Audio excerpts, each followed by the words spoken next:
Pasensya ka na Kuya JJ kung makulit ako na isama ka kasi kailangan talaga. Kailangan namin ng isa sa kapatid ni Kuya Oliver. Kaya no choice.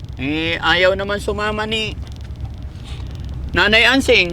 Kaya lang sabi ni Nanay Ansing, kung ano't ano man, itutuloy, iuwi si Kuya Oliver doon sa bahay na lang niya.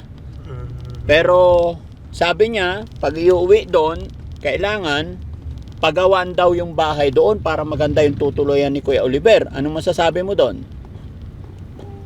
Yung gusto niyo sir, di pa ipagawa natin. Hindi, kung ikaw, ano yung opinion mo? Ano yung masasabi mo? Halimbawa, nakuha na natin si Kuya Oliver bukas. Saan natin itutuloy? Sakala pa lang yung bahay sir, yung pan pa lang sa kanya, pagamo, yung tuloy-tuloy pa rin ang kanya. Dapat paggamot na lang muna, saka na lang muna yung Para bahay. O sir, para sa akin.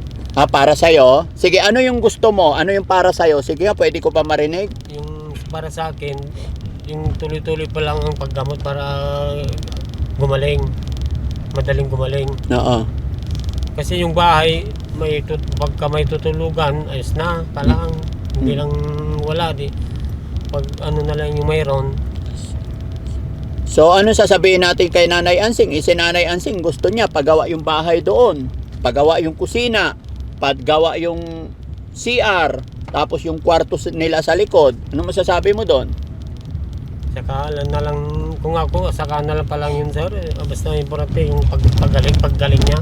Importante yung paggaling niya, ano? Dati barangay. Para may kasama ka ng magtrabaho sa bukid. Hindi. Kung magaling na siya, syempre, magtatrabaho rin si Kuya Oliver para sa buhay niya. Para sa buhay, sa kanya sir. Hindi naman umaasa ganun dati barangay. Para sa pagkamagaling na do, pagtrabaho rin yung para sa kanya. Oo, tama. Di ba? Yun ang importante. Yung gumaling na siya.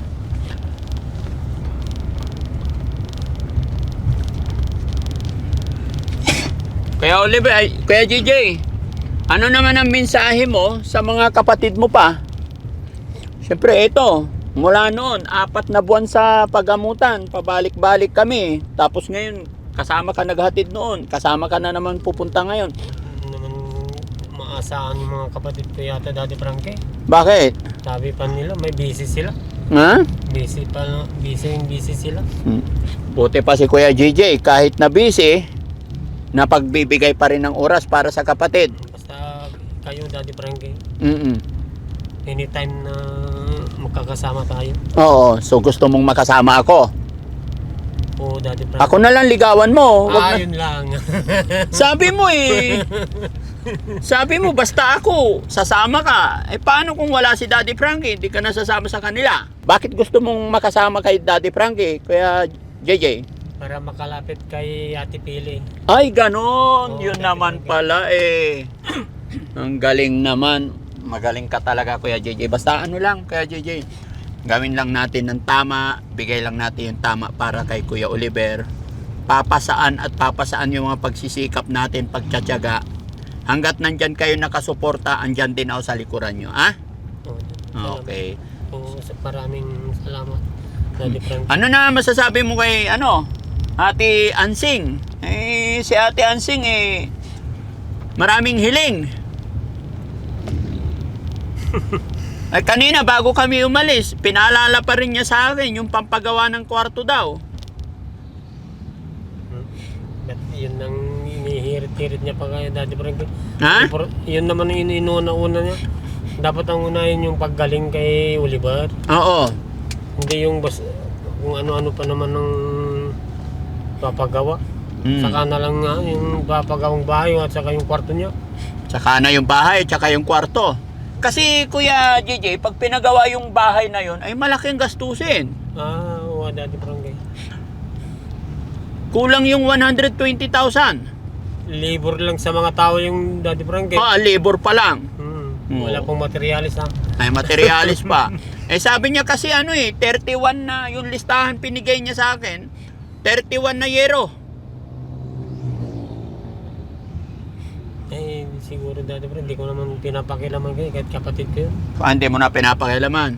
Sige, di bali, hayaan na natin yun. Napag-usapan lang. No? Importante, nandoon, papunta na tayo kay Kuya Oliver. Salamat talaga.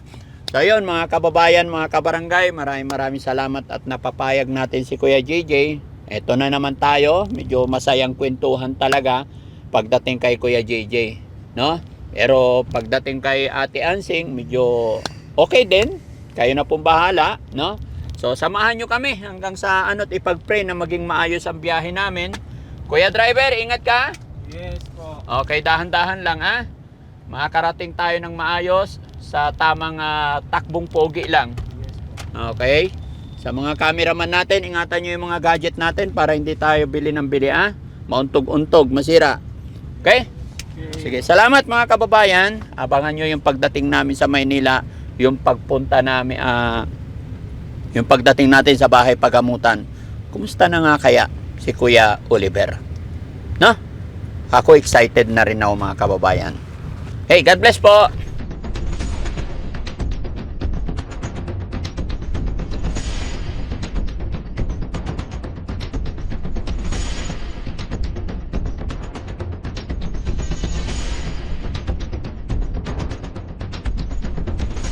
Kuya JJ, Dati Frankie, naisip mo rin ba yung kalagayan ni Kuya Oliver? naisip din dati Frankie kung kumusta na siya. Ano kaya magiging reaction mo pag nakita natin? Sa palagay mo, tumaba ba siya o pumayat? Ano sa palagay mo nangyari kay Kuya Oliver? Tumaba sana tumaba dati Frankie. Tapos gumaling na siya. Siyempre nagpipray tayo para sa kapatid natin. Ano yung pinagpipray mo para kay Kuya Oliver? Gagaling sana si Oliver. Gagaling na sana. Dati Kaya nga, Frankie. paano ka nagpipray para kay Kuya Oliver? Ay God, gagaling na sana yung kapatid kong si Oliver. Gagaling na sana. Sige. Sana nga, ano? Titignan ko kung ano magiging reaksyon ni Kuya JJ, mga kababayan. At pasalamat talaga ako kasi si Kuya JJ lagi yung napipilitan. Siya yung matibay. Kasi si Ate Ansing bakit nagkasakit bigla Pagpunta nyo dun, lakas-lakas pa Malakas pa naman dati pero pumunta kami sa bahay niyo. Oh, ano nangyari? Ba't nagkasakit agad? Nagsinisipon daw niya. Sabi niya, sinisipon siguro. Baka isip siya ng isip. Kaya humina resistensya, nagkasipon. Huwag mo na mag-isip ng mga advance masyado. Hindi niya magaya si Kuya JJ. Easy-easy lang. Di walang problema, no? Sabi na nila, sir, tawanan mo ang yung problema. Sabi naman nila, sir. Oy, galing. Alam mo ba yung kanta na yon? Si Sir Tridag lang ang mga... Oh, ay, alam mo kanta na yon? Alam mo kanta yon? Kantahin mo nga Kuya Oliver, sige. Hindi ko makakat. Hindi. Kayanin mo kung ano lang yung alam mong kanta. Gusto ko marinig yung kanta mo. Sige, kanta ka. Ay, kakantahin, sir? Oo, kanta ka. Sige nga. Makinig ako kahit anong kanta, kung ano yung kaya mo. Yun, sir, yung tawanan mo yung Oo, problema. oo, sige. Tawanan mo ang iyong problema. Tumawa ka, bakit hindi? Wala na, sir. Tumawa ka, bakit hindi? Tawanan mo ang iyong problema.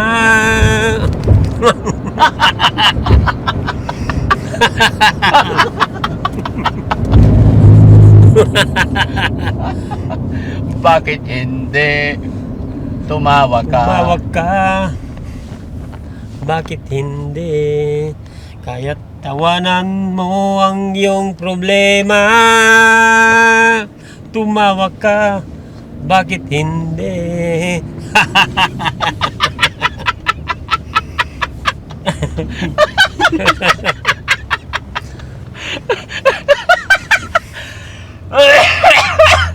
Sige, tuloy lang. Ako natatawa sa kanta mo Saan ka na baga babalik tayo nito sa kanta? Nakalimutan na, sir. Hindi, tuloy mo lang. Isa na lang. Dali, para dire-diretso. Tumawa ka, bakit hindi? Tawanan mo ang iyong problema.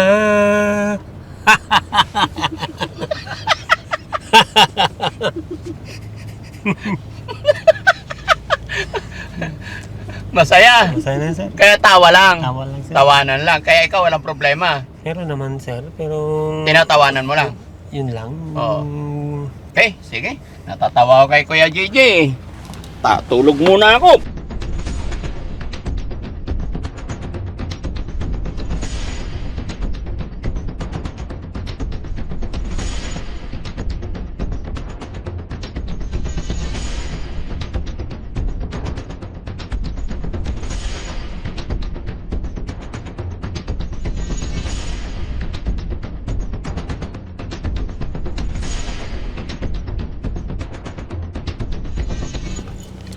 Ano Kuya JJ?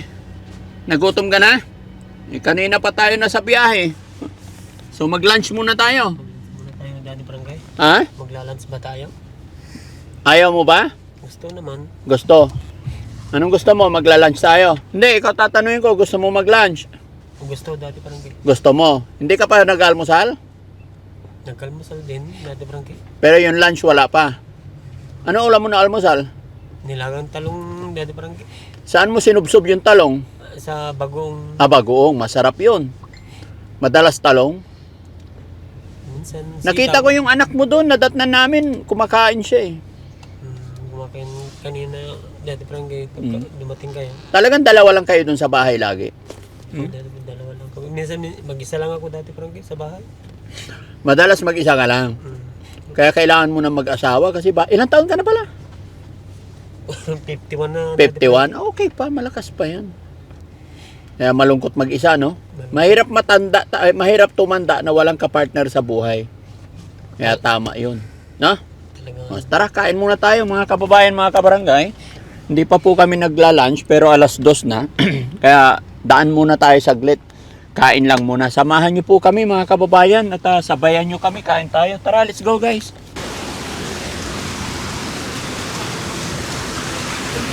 Maambon. Maambon yung fountain. Ha? Maambon yung fountain, Daddy Barangay. Ano? Fountain. A fountain. Hindi ka na ihi, ya? Mamaya. Ano, may chair doon pag gusto mo umihi. Layo pa tayo eh. Malayo pa. Pero okay lang yun, sarili sa sasakyan naman eh. Mas nakakapagod pag commute.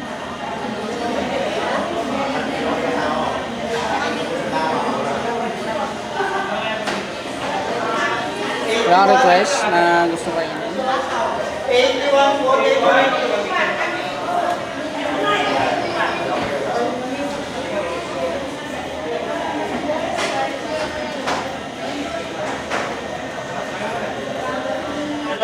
Yung mga nagbibigay, nagpapahinga sila dito, no? Nagpapahinga sila.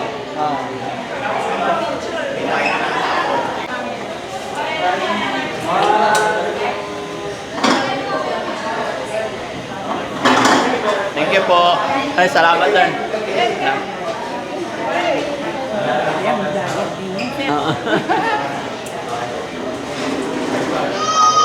Thank you. Thank you po. Kunin na namin si Kuya Oliver ngayon. Opo, Opo. Nag-message kasi ang doktor kagabi. Kaya ngayon ang biyahe namin. Sana, ipag-pray natin na okay na po siya. No? Wala pa kaming idea. Oh. Salamat po. Salamat. Thank you po. Oh, salamat. Asan? Ayun. Hello po.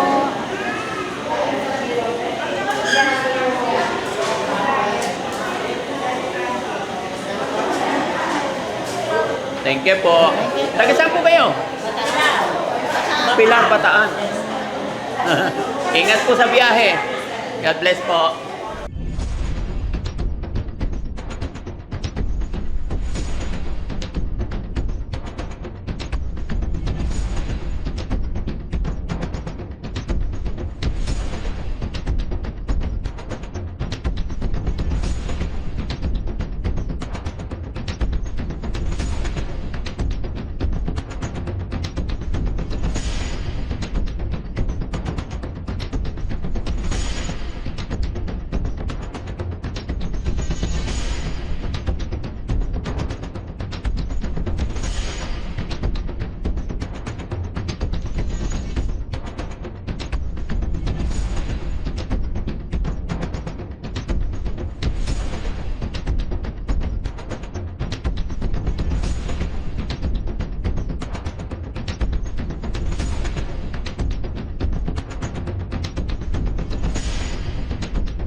Busog, Daddy Frankie. Nabusog na busog? Busog na busog. Busog na busog. Sige, very good. Relax ka lang, pahinga ka lang ha. Para pagdating doon, ma-entertain mo yung kapatid mo paglabas. Oo, Daddy Frankie. Dahil ikaw ang aasahan namin. Eh, wala si Nanay Ansing eh, kaya ikaw ang nandyan. Kaya ikaw ang aasahan namin today. Oo, Daddy Frankie. Maasahan ka ba namin? Maasahan, Daddy Frankie. Maasahan saan? Sa pagsasama natin. Sa pagsasama natin. Okay. Anong mensahe mo sa mga tagapanood natin? Anong sasabihin mo sa kanila? Maraming nanonood. Excited na sila na na yung mga tagapanood natin, excited na sila para makita si Kuya Oliver. Anong sasabihin mo sa mga tagapanood natin? Ay, excited na silang makita nyo si kapatid kong si Oliver. Excited nga sila. Anong sasabihin mo sa kanila? Ba't ilalabas na ngayon, Daddy Frankie? Titingnan natin, depende sa ano. Sasabihin ng doktor, kaya nga titignan natin kasi ang mensahe nga nila sa atin is possible na makalabas na, depende. Excited na sila na lalabas si Kuya Oliver. Excited ka rin ba? Excited, Daddy Frankie. Excited na excited. Ilang excited? 10 excited, Daddy Frankie. 10 excited. Very good. Kaya nga anong sasabihin mo sa kanila, sa mga nanonood? Kausapin mo naman sila. Mga kababayan, excited na rin na makita ko si kapatid kong Oliver. Bye-bye. Ano sasabihin mo kay Ate Peli? Mapapanood niya to. Ay, kumusta na lang siya, Daddy Frankie? Kaya nga kausapin mo siya para marinig, mapapanood niya to. Dali, batiin mo si Ate Peli. Pag kay Ate Peli, tawan-tawan kinikilig ka na, ha? Oo. Kaya nga, para sagutin ka na niya, dito pa lang sinasabi mo na yung nararamdaman mo. Kaya parang siya nang nandyan. Oo, mapapanood nga niya yan. Dali, sabihin mo yung nararamdaman mo. Saka na lang. Daddy Frankie. Hindi, gusto ko rin marinig, ha? Pagka dalawa na lang kaming kausap. Ayaw mo iparinig sa amin? Hindi ko masabi kasi, Daddy Frankie. Anong hindi mo masabi? Na yung pagka tayo lang Pag maraming tao, hindi mo masabi yung nararamdaman mo sa kanya? Masabi pagka may Ano ba nararamdaman mo sa kanya? Yun na nga, Daddy Frankie. Ano nga nararamdaman mo? Tumitibok-tibok. Masaya. Masaya pag nakikita mo siya? Oo, Daddy Frankie. Masaya pagka... Sige, hayaan na lang muna natin, no? Sige, salamat. Biyahe tayo, guys!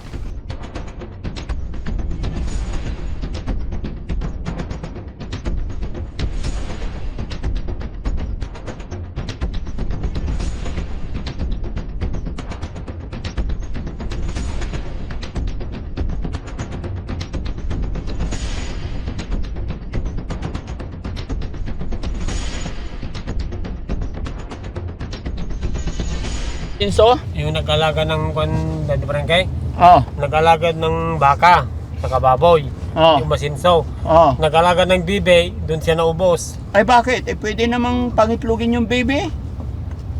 Doon nga naubos, Daddy Frankie, kasi yung asawa niya, nag-asawa, ang pangalan niya, bibe. Kaya doon siya naubos ng yaman niya. Patay. So hindi pala pwede mag-alaga ng baby. Bakit? Ay, maluho naman daw yung Daddy Frankie. Maluho yung? Yung asawa niya. Oh. Kasi yung pangalan niyang asawa niya, bibe. Oh. Kaya doon siya naubos. Oh. Ano ba hilig ng yung ni baby?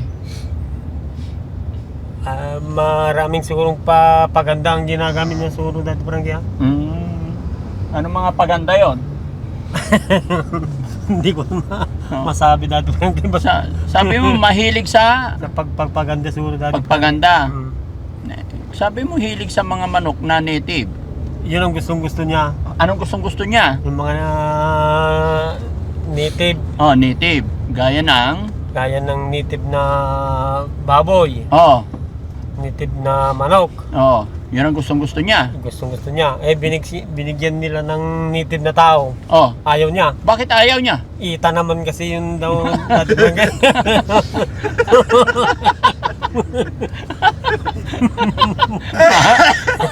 Nakakaloko yung kwento mo, Kuya Jija. Dati tumakbo, Daddy Frankie. Tumakbo siya. Tumakbo siya. Bakit? Ita naman yung kasi binigay nila sa native. Native na tao. Native pala, ang tawag pala sa ita, native na tao. Native na tao. Oh, yung native na baboy, yung itim. Oh, dati, Baboy damo. Baboy damo. Ngayon ko lang nalaman, ang tawag pala sa ita, native na tao, ita. Yun lang ang dati parang yun lang ang salita ng Ilocano, ni Ita sabi niya. Ita. Oo, dati parang yung Ita. Oh. Eh, native, naman yung mga kwan, sabi naman nila, native na tao, maliliit. Oh. Yun, Ano? Eh di ba, sabi mo, mahilig siya sa native na manok. oh, dati Anong parang- luto? Tinula siguro dati. Tinula. Native na baboy, anong luto? Bakalitson siguro dati. Ah, lechon. Eh yung ita, anong luto? Ah.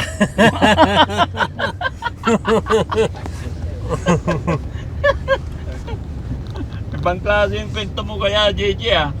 Ano pa yung kwento mo kaya, JJ? Mga kwentong kalukuhan para hindi antukin yung driver natin. No? Ayun, nang. Kwento ka pa. Ay, mamaya na naman dati parang Ay, hindi, ngayon na. Ikaw Ngayon na naman, lang. nasimulan na eh. May tao daw dati parang nagtatay. Ha? Nagtatay yung tao. Oh. But sabi niya naman yung doktor, ba't dito nyo ay iano sa akin? Dapat sa siya, sabi niya naman niya sir yung doktor. Oh, sabi ng doktor, nagtatay yung tao. Oo, Kaya dati- dinala sa... Dinala sa ospital. Oh. Ba't dito nyo ilagay yung tao nagtatay? Ay, dapat sa CR, sabi niya yung doktor dati Frank. Oh, tama nga naman. Bakit nung nagtatay, dalhin sa doktor, ay dapat Oo, sa CR? Sa CR sana yun ilalagay ay saan? Ay, ano nangyari?